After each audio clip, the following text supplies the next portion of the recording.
Kita dengan kitab Riyadhus Shalihin, kita sudah sampai bab baru, bab karahati sabbil humma.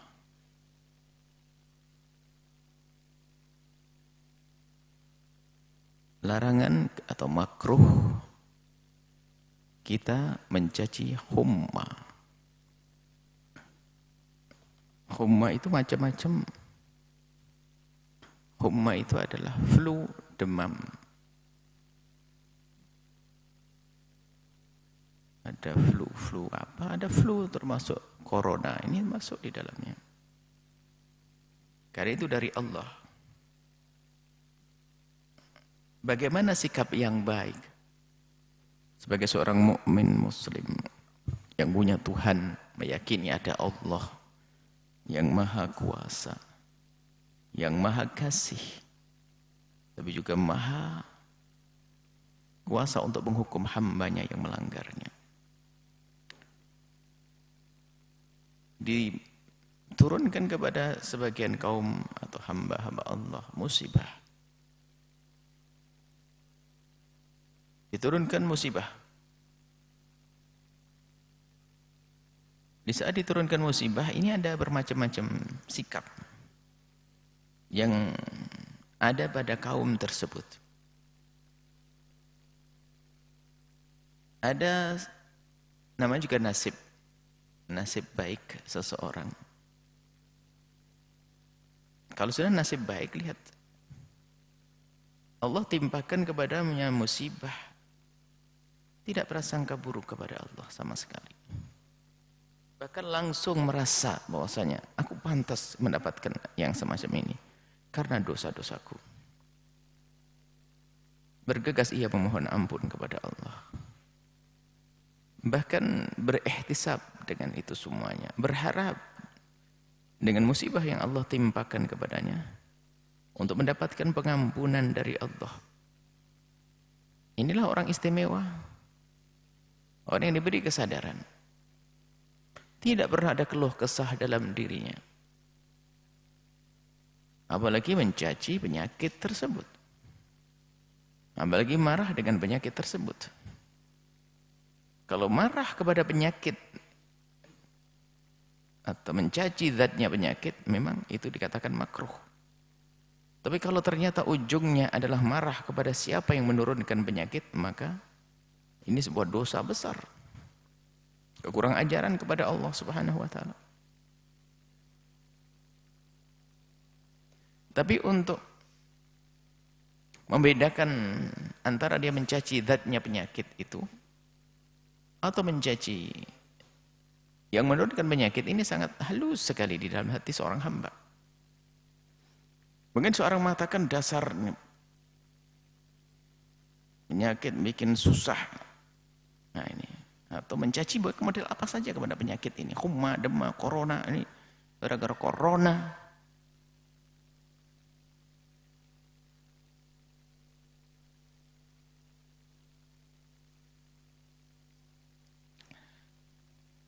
Sama dengan corona dan penyakit, segala macam penyakit.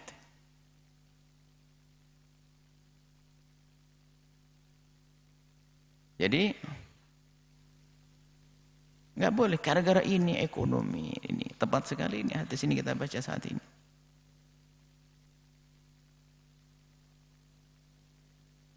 Gara-gara ini ekonomi runtuh semuanya, ini semuanya ini.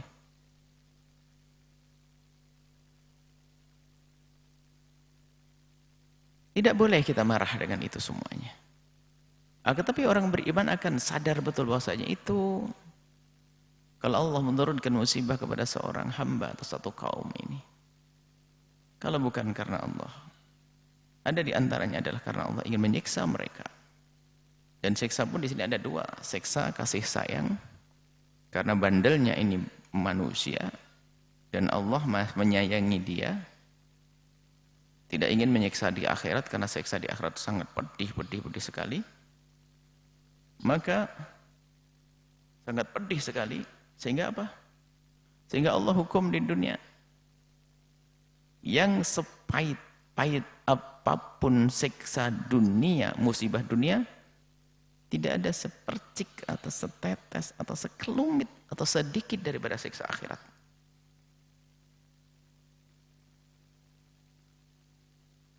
Siksa akhirat.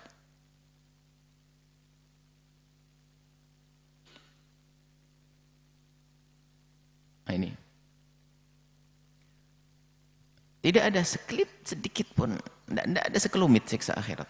Maka disiksa di dunia ini untuk dihindarkan dari siksa akhirat. Kenapa? Memang dia itu layak disiksa karena dia melakukan kesalahan, dia melakukan dosa. Siapa? Orang beriman. Kalaupun seandainya ini berandai-andai orang itu nggak punya dosa, subhanallah, mungkin sudah banyak ujiannya, musibahnya. Mungkin durasinya, musibah 6 bulan, musibah 3 bulan sudah menghabiskan dosanya. Sisanya apa ini? Kok masih berkepanjangan musibahnya? Selebihnya adalah untuk diangkat derajatnya oleh Allah nanti di akhirat. Diangkat tinggi-tinggi derajatnya oleh Allah di akhirat.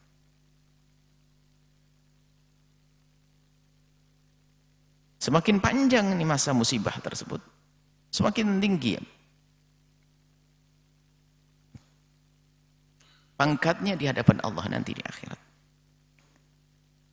Atau akan menjadi pahala yang mengagumkan nanti di akhirat. Yang ia sendiri terkagetkan dengan itu semuanya karena merasa tidak melakukannya. Akan tapi kenapa mendapatkannya? Karena kesabaran dan ketabahannya. Baik. Itu jika menimpa kepada diri kita. Kalau menimpa kepada orang lain pun juga demikian. Mungkin orang yang sangat kita sayangi sebetulnya juga sama kepada kita. Orang yang kita sayangi tertimpa musibah. Semoga Allah jauhkan kita semua dari musibah. Sikap kita sama, nggak boleh berbeda. Tetap bahasanya itu adalah dari Allah.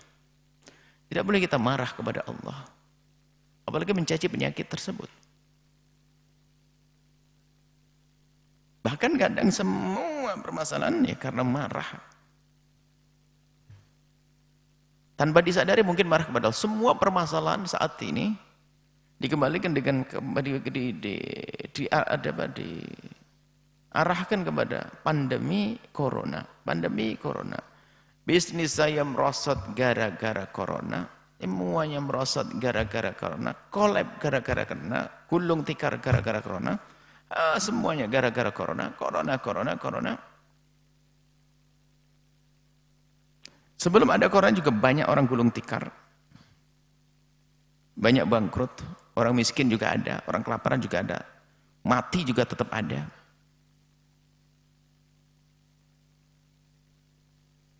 Maka seorang mukmin ya meyakini akan adanya sebab yang Allah turunkan. Ya, sebabnya karena iya, akan tapi tidak boleh marah. Karena tidak mengerti di balik itu ada apa. Dan hendaknya tetap khusnudzon kepada Allah di balik itu adalah kasih sayang Allah. Yang berkhusnudzon akan mendapatkannya. Yang suudzon akan mendapatkan sesuai dengan prasangka buruknya.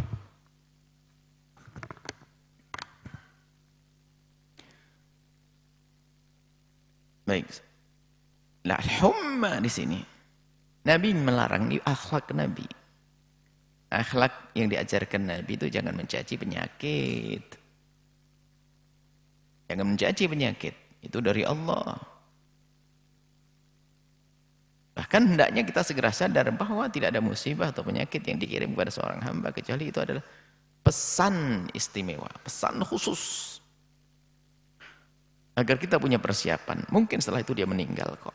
Persiapan bahwasanya ajal akan tiba. Diberi tanda. Yang repot nggak dikasih tanda. Tiba-tiba langsung dicabut nyawanya. Nggak punya tobat, nggak punya amal baik. Nggak punya kesadaran. Oh repot, na'udzubillah. Biarpun mungkin musibah menimpa orang lain, maka dia mengatakan bisa saja menimpa kepada saya. Lalu memohon kepada Allah agar dijauhkan. Berusaha mengambil sunnatullah, menjalankan sunnatullah untuk berusaha pakai mematuhi protokol kesehatan dan sebagainya. Ini termasuk ibadah ini, jangan dianggap sepele. Karena apa? Karena musibah yang Allah turunkan bisa saja itu adalah benar-benar hukuman dan juga bisa jadi itu pengangkatan derajat atau pengampunan dosa.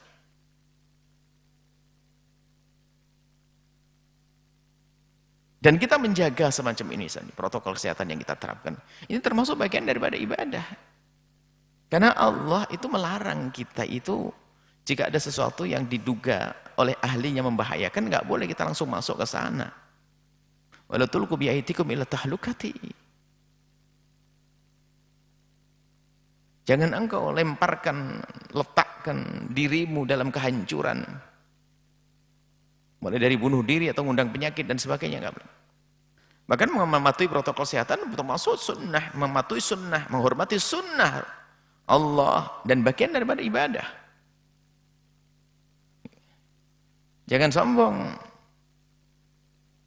Di samping kita tidak boleh mencaci penyakit, tidak boleh kita sombong dengan penyakit. Enggak boleh. Wong itu dari Allah kok. Ujian. Kalau kita sombong, tidak sadar loh itu ujian. Ini ujian, tapi kita sombong, apa yang kita lakukan? Enggak menganggap sebagai ujian.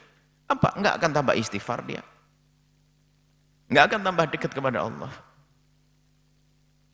Kalau masalah tawakal yang selama ini mungkin sebagian orang mengatakan kita tawakal aja deh. Masalah corona segala macam kita tawakal, kalau tawakal kan Allah jaga. Allah akan menjaga seseorang hamba yang mematuhi sunnahnya juga. Yang enggak mematuhi sunnahnya kurang ajar. Kadang contoh lembut itu enggak paham orang, tapi contoh yang ekstrim baru paham. Coba orang minum racun lalu tawakal, kalau memang Allah tidak matikan saya tidak akan mati. Mati dia, enggak bisa begitu.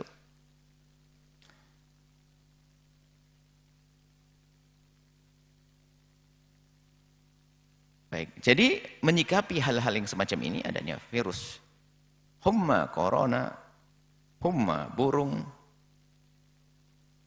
macam-macam. Ada humma babi juga ya, flu babi, flu burung, flu corona dan sebelumnya apalagi pernah cukup ramai juga. Adalah dengan pemahaman,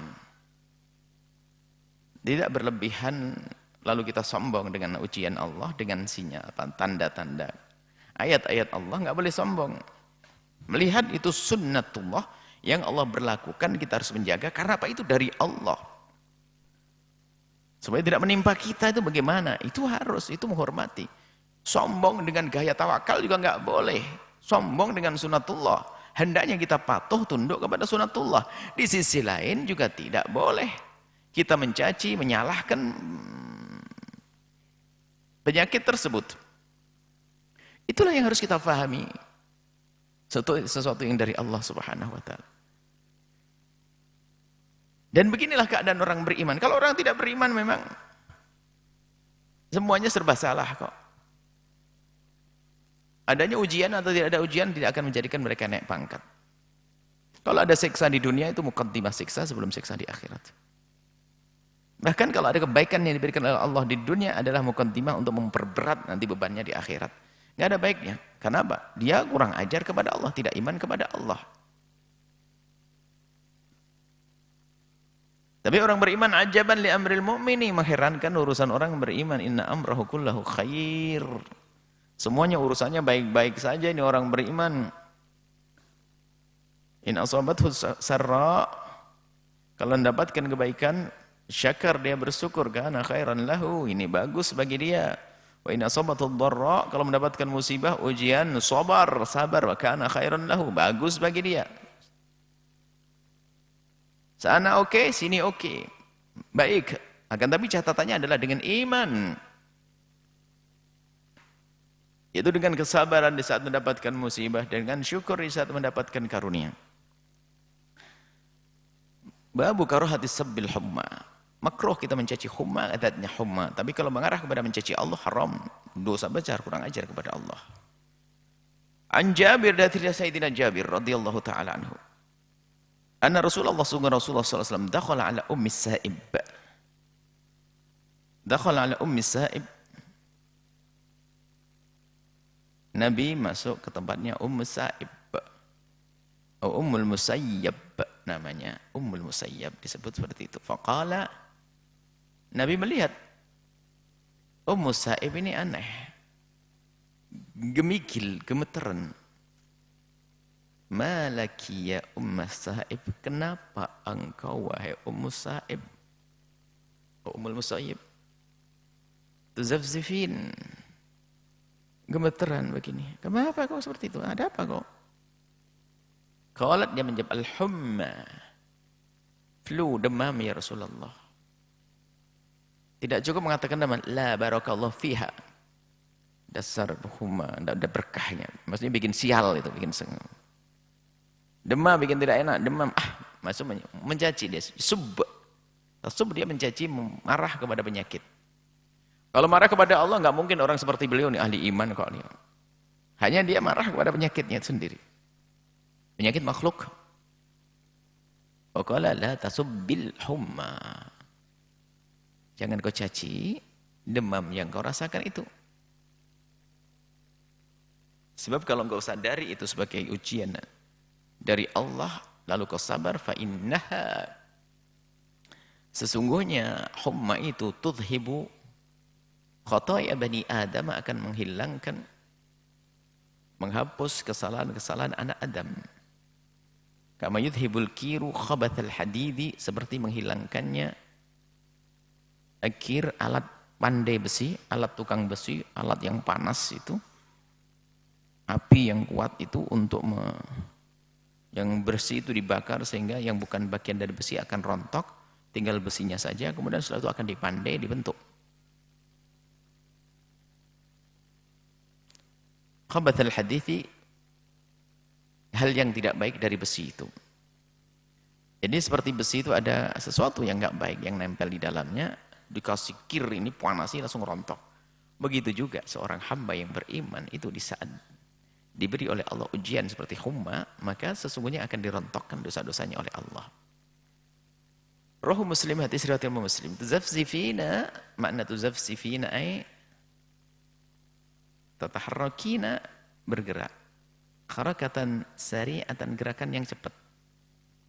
Maknanya ada tarta'id, gemeteran. Wa huwa bidhammi ta'i, dengan dhammah ta' tu. Wa bizzai al-mukarrarah zafsifina. Wal fa' mukarrarah zafsifina, ta'nya dua kali, tetap za-nya dua kali, fa-nya dua kali. Tu zafsifina. Wa aidan bir-ra' al-mukarrarah turafrifina, rafrafa. Wal qaf bir-ra' al-mukarrarah wal qaf turafriqina, turaf wal qafaini, wa aidan bir-ra' al-mukarrarah turafrifina wal qafaini juga.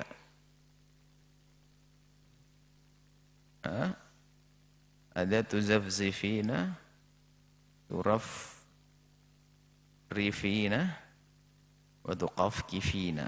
Maknanya adalah tarta'idina. Kelas.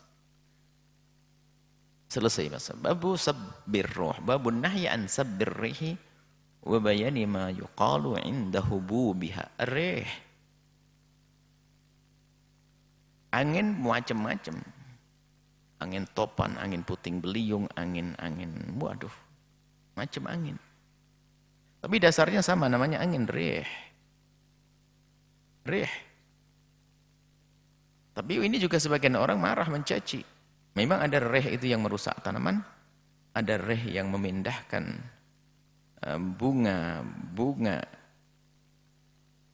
sehingga memindahkan apa namanya, di dalam bunga-bunga itu ada semacam pejantannya, nanti akan pindah ke bunga lain, apa nama, talaqih.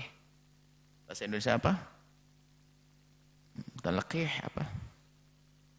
Bahasa Indonesianya adalah seperti pohon kurma itu kan bunganya, seperti bunga-bunga itu adalah ada kumbang yang menempel, itu bermanfaat. Di kakinya akan membawa benih daripada bunga jantan, nanti akan dipindahkan di bunga yang lain, akan menjadikan buah. Kadang ada ditiup oleh angin. Dan kita tidak pernah tahu itu semuanya, ahlinya yang mengerti. Ahlinya mengerti. Ahlinya mengerti. Jadi ada angin yang bermanfaat seperti itu dan angin yang membawa musibah. Angin yang membawa musibah. Maka bagaimana sikap kita dengan angin-angin seperti itu? An Abil Mundhir Ubay bin Ka'af, dari Sayyidina Abil Mundhir Ubay bin Ka'af radhiyallahu ta'ala anhu qala, beliau berkata, qala Rasulullah sallallahu alaihi wasallam bersabda, la tasubbur riha, jangan kau caci maki yang namanya angin berhembus dan bertiup.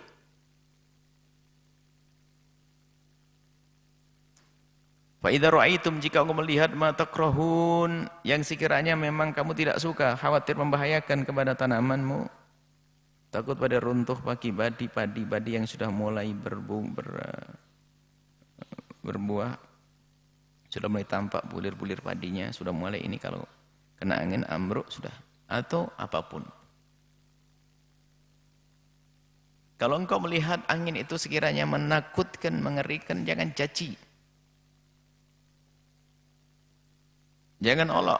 Faqulu, katakanlah, Allahumma ya Allah, inna, sesungguhnya kami nas'aluka, memohon kepadamu ya Allah, min khairi hadhir rih, kebaikan daripada angin yang bertiup ini ya Allah, wa khairi ma fiha, dan kebaikan yang dibawa bersamanya. Nah, kebaikan maksudnya kebaikan karena angin, dan kebaikan yang dibawa oleh angin. Angin membawa kebaikan, tidak membawa musibah. Yang kena angin pun menjadi baik. Bisa saja merontokkan ulat-ulat yang membahayakan pohon tersebut.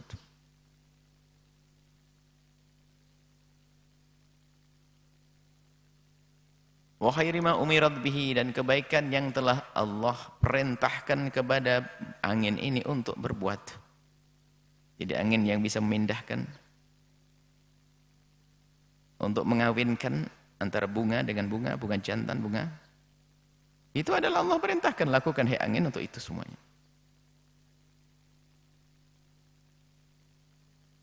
Wa na'udzubika min syarri hadhir rih, dan aku berlindung kepada Allah dari kejahatan ini rih. Kejahatan ini rih maksudnya kejelekan, artinya apa yang diakibatkan. Karena rih ini bisa membawa kebaikan, bisa membawa kejelekan. Jadi kita minta yang baik, yang yang jelek dijauhkan oleh Allah. Sama hujan pun demikian. Ada hujan ini adalah membawa kebaikan, ada hujan yang ternyata adalah untuk tadi sebelumnya menjadi ujian. Dan kita jangan sok minta musibah. Kalau minta yang baik. Ada sebagian orang minta musibah ya. Kalau minta, jadikanlah kami hamba yang bersyukur ya Allah, gitu. Jangan sok ya Allah jadikan kami yang bersabar, uji kami biar kami sabar. Enggak boleh ngomong gitu kepada Allah, sombong banget dia. Mintanya kita menjadi hamba yang syakirin, yang bersyukur. Artinya kalau syukur kan dikaruniai terus oleh Allah. Hidupnya adalah bagaimana dia? Sehat bugar, segar bugar. Panjang umur. Banyak rezeki. Keluarga banyak baik. Banyak. Nggak pernah sakit, ibadahnya banyak, istighfar banyak, sedekah banyak, maksudnya enak semuanya, enak. Nah kita nggak hidup begitu. Surganya tertinggi, bisa saja kan? Karena apa? Amalan-amalannya baik banyak, surga tertinggi loh. Ya minta begitulah, jangan sok banget minta surga dengan musibah. Ya Allah turunkan kepada saya musibah biar saya punya surga tertinggi, sebab orang sabar makanya tinggi. Belum tentu mampu, jangan sombong. Ini yang ajarkan Nabi, minta yang baik. Ini ada orang sok banget, gayanya tawakal lagi, wah ini tidak begitu. Ini Nabi mengajarkan, na'udzubika min syarri hadhir rih, ya Allah kami berlindung dari ketidakbaikan yang dibawa oleh angin ini atau yang kena angin ini, syarri ma fiha, dan kejelekan yang ada bersama angin ini, wa syarri ma umirat bihi, dan kejelekan ketidakbaikan yang telah engkau perintahkan kepada angin. Umirat, diperintahkan angin tersebut bihi, dengan sesuatu untuk melakukan ketidakbaikan, maksudnya menjadikan sebab tidak baik. Kita berlindung dari itu, sehingga kalau kita berlindung tidak kena ke kita. Mungkin Anda bertanya, sudah kita mendoa kenapa kita? Nah, kalau kita sudah berdoa, kemudian kalau ada orang sudah berdoa kemudian kena yang demikian itu, dia sadar. Dia dengan Allah maka nggak akan menjadi pencaci maki. Dia dengan Allah. Karena yakin ini angin dari Allah, kebaikan dari Allah, ketidakbaikan juga dari Allah, maka tidak mudah untuk menata hatinya. Sudah berdoa dan berdoa, tapi terus masih sagana. Nah, doa kita akan dikabul oleh Allah, akan dialihkan dengan yang lainnya. Atau bisa jadi sebetulnya musibahnya lebih parah dari ini, karena doamu dikurangi. Tetap khusnudzon kepada Allah, jangan punya prasangka buruk kepada Allah Subhanahu wa taala.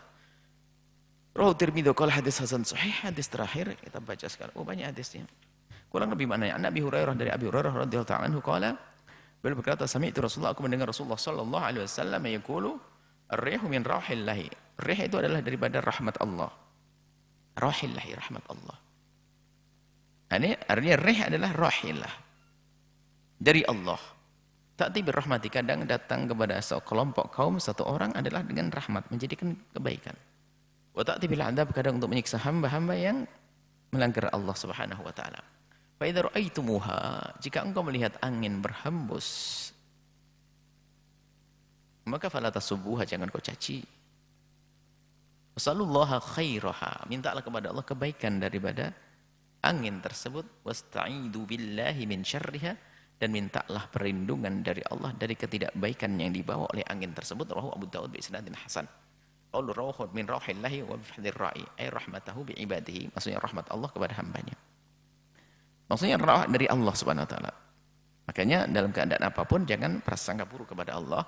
Wa an Aisyah, dari Sayyidat Aisyah radhiyallahu taala anha, qalat, beliau berkata, kana Nabi, ada baginda Nabi, idza asafat ar-rihu, jika berhembus angin, qala Allahumma inni, ya Allah sesungguhnya aku, as'aluka, memohon, Nabi kata Siti Aisyah, Nabi khairah, Nabi aku minta kebaikan daripada angin yang bertiup, wa khairu ma fiha, dan kebaikan yang bersama angin tersebut, wa khairu ma ursilat bihi, dan kebaikan ursilat sama dengan yang pertama tadi, umirat, ursilat yakni yang Allah utus kepada angin tersebut untuk berbuat sesuatu. Maksudnya apa? Dan minta kebaikan daripada apa yang akan dilakukan oleh angin tersebut karena perintah Allah. Wa'udzubika min syarriha, dan aku berlindung dari kejahatan, ketidakbaikan angin tersebut. Wasyarri ma fiha, dan ketidakbaikan bersama angin tersebut. Wasyarri ma ursilat ilahi, dan ketidakbaikan dari apa yang akan dilakukan oleh angin atas perintah Allah. Rawahu Muslim, hadis riwayat Imam Muslim. Sampai di sini insyaallah. Lanjutkan pada pertemuan yang akan datang. Wallahu a'lam bissawab.